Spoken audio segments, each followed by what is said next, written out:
Kingdom Hearts 2.5 HD Remix is another PlayStation 3 compilation Blu-ray disc, featuring more of the Kingdom Hearts games all in one. Whereas the first one, Kingdom Hearts 1.5 HD Remix, included the Japanese exclusive Final Mix, the PlayStation 2 remake of Chain of Memories, and the newly made movie form of Kingdom Hearts 358 Over 2 Days. Kingdom Hearts 2.5 includes the Japanese exclusive Kingdom Hearts 2 Final Mix Plus, which in all honesty makes the original version feel gimped in comparison. I would know, since, well, I owned both. The graphically remastered Kingdom Hearts Birth by Sleep Final Mix, and a new movie featuring the Nintendo DS Kingdom Hearts Recoded, which if you're familiar with the show, I constantly mentioned that this is what it should have been in the first place, as the story that unfolded in Kingdom Hearts Recoded did not demand a whole new game to tell it. So now here I am, reviewing the game as a whole for you people. Here is Kingdom Hearts 2.5 HD Remix. But first, the intro!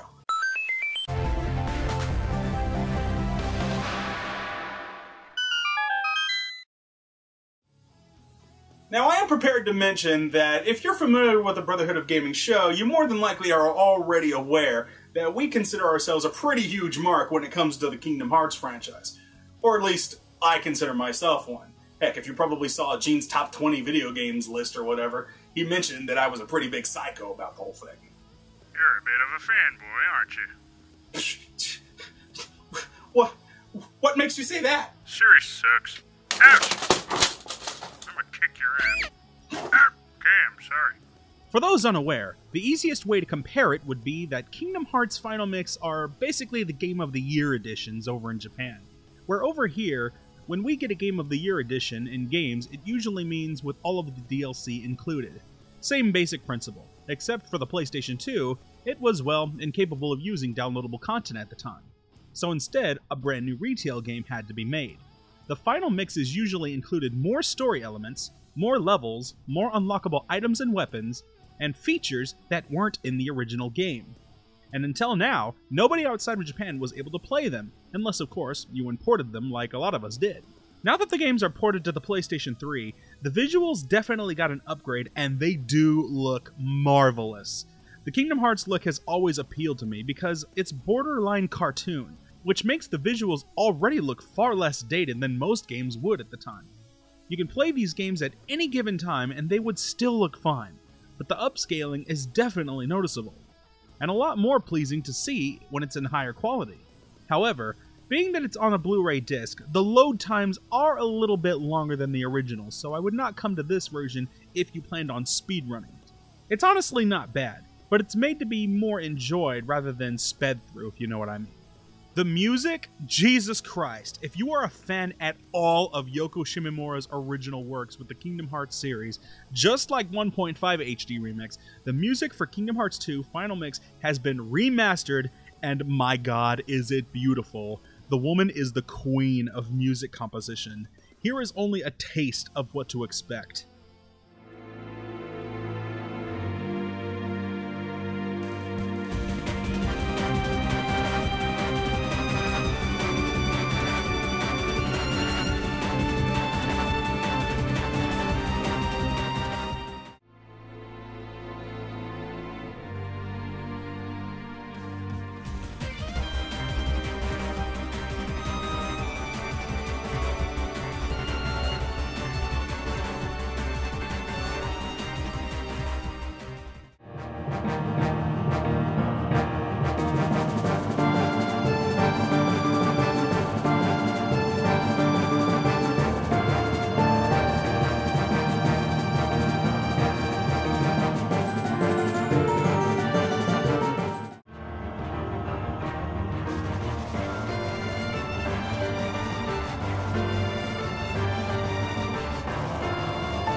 The gameplay for both Kingdom Hearts 2 Final Mix Plus and Birth by Sleep Final Mix have been updated slightly. Obviously, Birth by Sleep's controls are tons better, since, well, you know, PSP. You can now use the second analog stick to move the camera, which is awesome among other little things that enriches the enjoyment of Birth by Sleep, as well as making it less boring to travel. And yes, Birth by Sleep got the graphical updates too, and it is glorious! With Kingdom Hearts 2, I won't spoil too much because exploring it is by far better than me sitting here and telling you all about it. But here's what you can look forward to. There's this secret level called the Cavern of Remembrance, which you can access near the end of the game. It's a little long, but it has sections that, unless you level up certain forms, you won't be able to access right away. There's also new Heartless to fight in here. I've already said too much, honestly, regarding that. Now, on top of this are new cutscenes, complete with dubs from the original cast, furthering the story of Kingdom Hearts, connecting each game with each other far greater. There's also an added critical mode difficulty setting. If you thought the original Kingdom Hearts 2 was too easy, like I remember a lot of people complaining that it was, then I suggest you choose this mode. Adding to its difficulty is the optional skill to keep you from leveling up and keeping you at level 1. I did this years ago and managed to 100% complete it. As much as I love the game, this challenge was a pain in the ass. There are 3 optional challenges specifically for this version. Completing one of them will have Sora wearing a crown starting from bronze, silver to the gold crown, if you completed everything. The new challenges include defeating the Organization 13 Boss Rush mode, featuring the entire organization with all new boss battles that will rock your balls, the Hidden 13 Mushroom challenges, which are also a real to complete, and of course, the hardest one of all, taking on the secret boss called the Lingering Will. This boss fight is the stuff of nightmares. Even with the brand new updates, with Kingdom Hearts 2.5, I am not looking forward to this part again.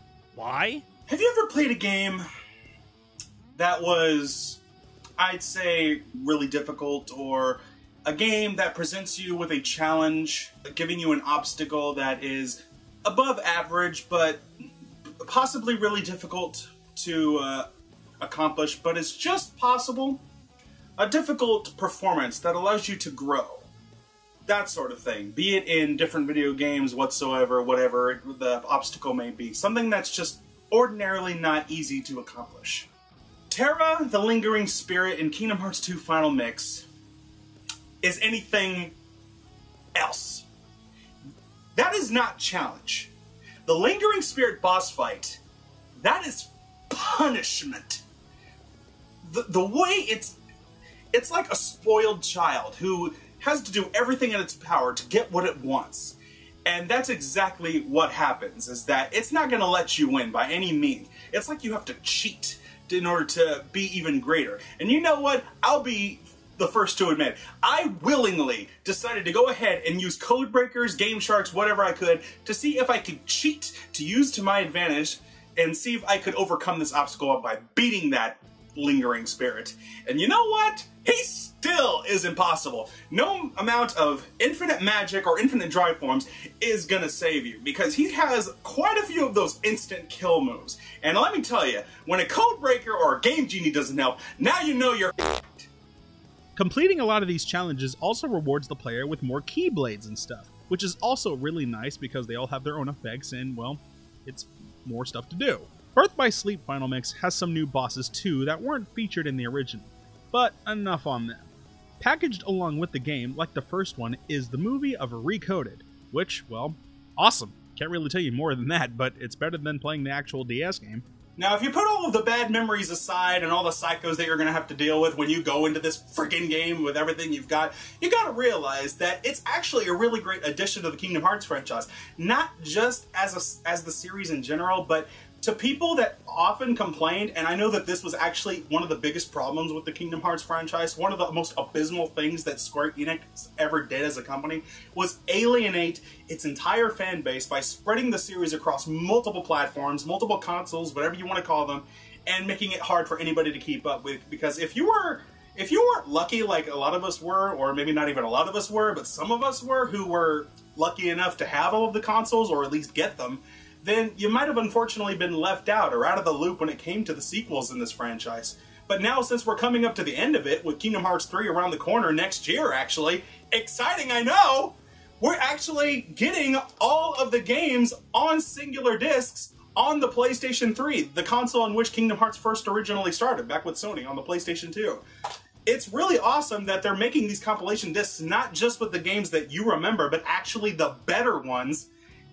And it's just that much better. Like, of course, yeah, there's Dream Drop Distance for the Nintendo 3DS and Kingdom Hearts Key or Chi or Chai for the Japanese mobile, which at this point we're not even sure if they're going to make another HD version of those ones, which they are kind of hinting, but not really. They're kind of keeping on the down low about it. You never know. Anything's possible. So, honestly, even though I had gone on and constantly said that number ratings pretty much absolutely mean nothing in the long run and how I kind of hated doing them, and they were kind of like power levels in Dragon Ball Z, like how futile they all were, but, you know, a lot of people really like the number ratings, and just for the sake of it, I am going to go ahead and give this one a number rating. I'm going to give it a solid 10 out of 10. Yes, there's probably a lot of bias in there, considering how big of a Kingdom Hearts nerd that I am, but you got to consider that for $40, you're getting a really great affordable game for the PlayStation 3. You're not only getting Kingdom Hearts 2 Final Mix, the better version, which was all around a great game by itself on the console, potentially one of the best games ever on the PlayStation 2.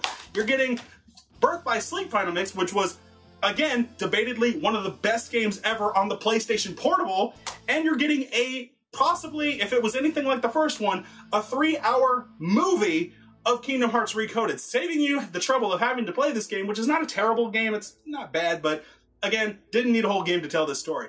So yeah, you're getting a really, really great deal. And if you pre-order it, you're getting a Disney pin, which is even awesome. If you go to Disneyland, those people go ape stuff over that. So, all in all, I say if you're a fan of RPGs, or action games, or a Disney fan, or a Final Fantasy fan, there is no reason for you not to go out and get yourself a copy of Kingdom Hearts 2.5 HD Remix. It's a steal. Honestly, it is. You can go ahead on the Square Enix side and get the special $100 bundle if you want to. That comes with both of them. It comes with 2.5 and 1.5, some Heartless plushies, and a couple of other goodies. But if you're like most of us, odds are, if you're going to buy 2.5 HD, odds are you probably already got the first one, which I lost. So, until next time, keep on gaming, viewers. Subscribe to the Brotherhood of Gaming Show. Follow us on Twitter, Facebook, and of course, we will see you again next time with another game review. You can always count on us to be there. Until next time, all that good stuff later, viewers. I'm out.